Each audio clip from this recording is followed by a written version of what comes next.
What's your question, though, to our inquiry on the phones right now at 800-636-1067? If the three edges that everybody thinks Washington's going to take are actually gone, that leaves maybe the running back Jeremiah Love, the linebacker Sonny Styles, the safety Caleb Downs, and if you want to get cute, you could go corner with Mansour Delane, the former Virginia Tech Hokie now at LSU. Who you taking? Yeah, I keep beating the drum that we need to consider Carnell Tate as well. His pro comp is George Pickens. He's big, he's fast. He didn't drop a pass this year in college football, but having said that, I'm still not making him my selection.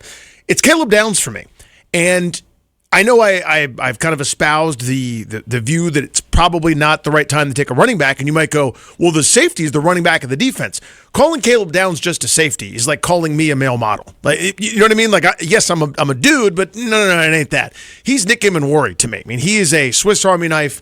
I'm listed as a safety, but I'm basically here to stop the football. He does everything, and I feel like someone that dynamic, that kind of Kyle Hamilton-like figure could be transformative for this defense, unlocking a whole bunch of different things. Now, again, the variable there is, does Durante Jones prioritize that sort of thing to have an Emmanwori, Swiss Army knife cover guys one play, stuff to run the next play, do everything in between after that, sort of like a field rover? I have no idea, but to me, he's too talented to pass up if those pass rushers are gone.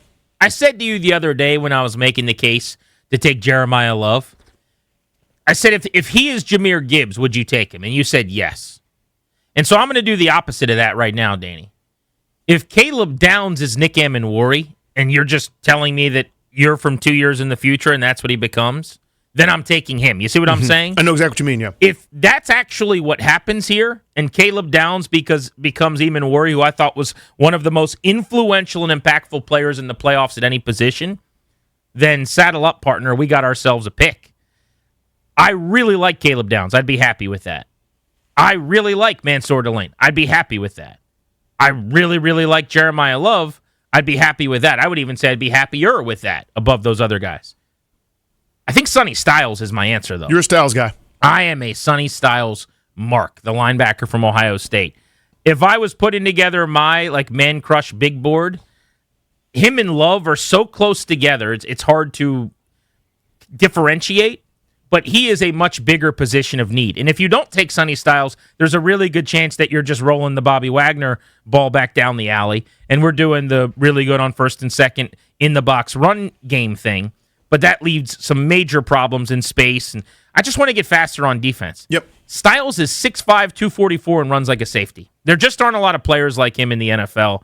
I'd be thrilled if he was the pick. So that'll be my answer here, but that does not take away from the campaigning I've been doing for Jeremiah Love. I'm very much on board.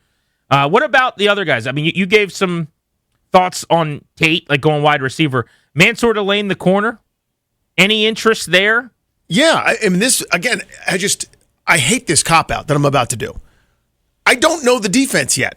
You know what I mean? Like, if this is the Dan Quinn defense, he fits the bill to a degree, 6 foot 190. It's not Brandon Browner, it's 6'4", or whatever, but there's some reach there. There's some ability, obviously some familiarity because he went to Virginia Tech first.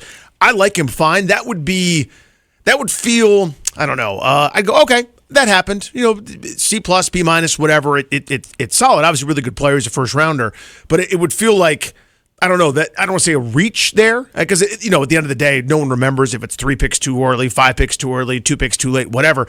But that one would excite me a little bit less for some reason, and that's my own issue because I've kind of talked myself into 10 other guys that aren't him. My issue with going with him, and I think it'd be a fine pick, is if we're not doing the Jeremiah Love thing based on it not being a big enough need, is corner a big enough need? I think it's a huge need, but right now, this moment, think about the assets they've sunk in there, right? Yep. You've got second-round picks the last 2 years that are projected starters on the outside, I would think. Now, you still need a nickel. You need 3 guys. So maybe you could take Delane if he can play inside, or you could kick Sanders still back inside, which didn't go nearly as well. But I look at this defense, and I think the beauty of bringing in Durante Jones to go the Flores scheme is that you don't need as many star players. You don't need as many ace-in-the-hole Pro Bowl caliber players. The whole point is you're bringing too many on every snap, essentially. It's like a third down, and you're forcing the ball out quicker, and you're asking your guys to cover on the back end a little bit less, and there's going to be a little less put on them, basically. You need the corners that can drive on the football, and kind of read things out and run through receivers as they catch the football. But while it's a fine pick, I'm pushing corner down the board in free agency as well. There was a time where I said, let's go get a $20 million corner who could actually be what you wanted Marshawn Lattimore to be. I'm probably not doing that after I go with this defensive scheme. I don't think you need to do it as much if the scheme works correctly. Let's go to the phones, though. 800-636-1067.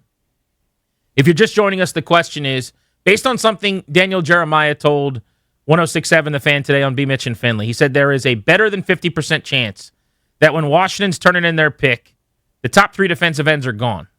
And we want to know if that's the case, and you got to go outside of the edge position, their biggest need. What are you doing? Shane in Oxon Hill, what's up? What's going on, fellas? Hey, buddy. I feel like the pick should be Jeremiah Love, man. I feel like he's the best player in the draft. I feel like, he's the only generational talent, regardless if the defensive ends are on the board or not. I feel like, they're not like a Myles Garrett type prospect or, a can't-miss defensive end, even though they may be the best defensive end of this class. They're not can't-miss prospects. I feel like Jeremiah Love would help Jaden Daniels, and I think that should be the first priority. You know what I'm saying? I feel like he's the most important player on our team.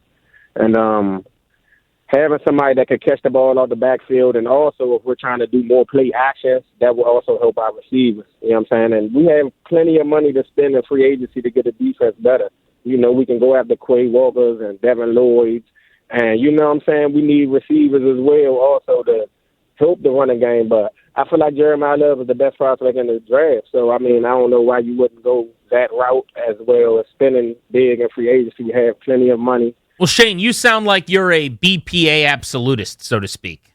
So, in other words, the quality of the need or the value of the position monetarily does not matter as much as who is going to be the best NFL player. And if you think it's Jeremiah Love, you should take him. There are teams that will tell you, and I just don't know how Adam Peters feels about this, that the end-all be-all is not, will Jeremiah Love be better than those other guys? He plays a position where to get a really good player, you only need to spend $10 million.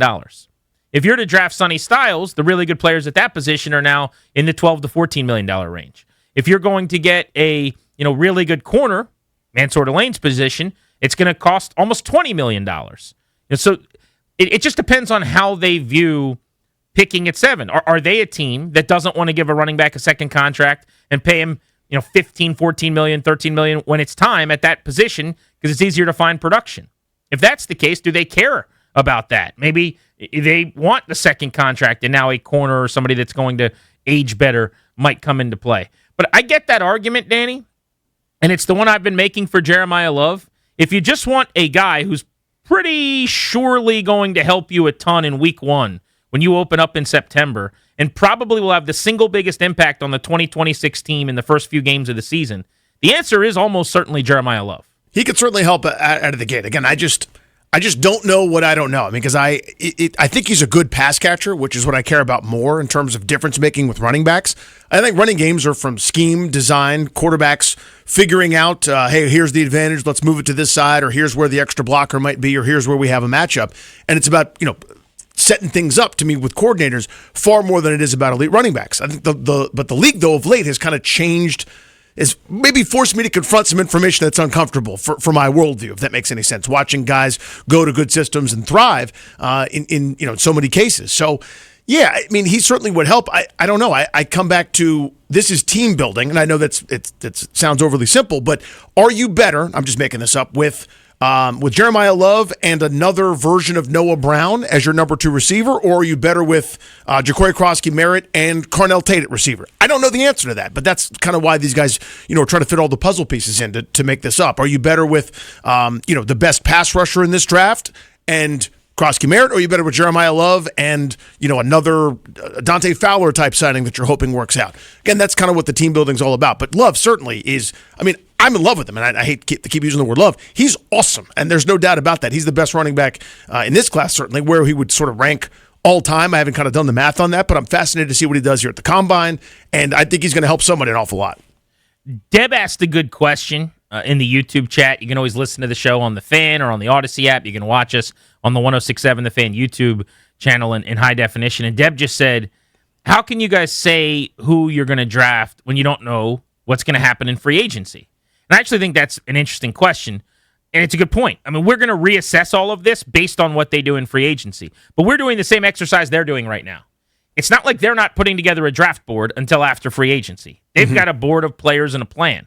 So they know right now what they'd like to do, and it actually might inform what they do in free agency. In other words, if they know they're going hard in the paint for Jeremiah Love, it might mean you've got to go spend a little more at linebacker, at edge, at corner, at safety, and that you've got to fix your defense in another way. You might be working back from the thing that's second, not first. But yes, what they do in free agency will unequivocally inform this decision and their entire draft plan. What would be great, and what I think they're probably going to have to do anyway, I know people don't like the idea of spending on the 30-plus-year-olds on one-year deals, but they're boxed into a situation where that is going to happen again. Yeah. Because they just don't have enough players on their roster. They had too many free agents on one-year deals, which creates this vicious cycle of having to basically do it again. But in an ideal world, they fix enough of the holes and they just use enough duct tape in the weeks of free agency that they go into the draft and they don't have to add a starting green dot linebacker. They don't have to add a starting edge opposite Dorrance Armstrong. Because if you're picking, it's like shopping hungry to me. If you go into the grocery store starving, you're like, why did I get Oreos and Cheez-Its? I didn't need those things. Right. But if you go into the grocery store after you had a nice, healthy dinner and you're walking the aisles, you might just leave with the stuff you need, not the stuff you want. And I think the draft is very similar. If you're Adam Peters, you'd like to be in a place where at number 7, you're not desperate, and you get to do a little bit more of what makes sense for your organization. Calls are coming in. We'll take them at 800-636-1067. Kedrick Golston's going to join us because I wanted to get the expertise of a guy who's a coach now, who played in the league for a long time on the defensive line, about whether we overrate this idea of arm length on the defensive end spot. And just, players like Ruben Bain have a conversation about what that position is in the NFL today. So I think that'll be insightful about 20 minutes from now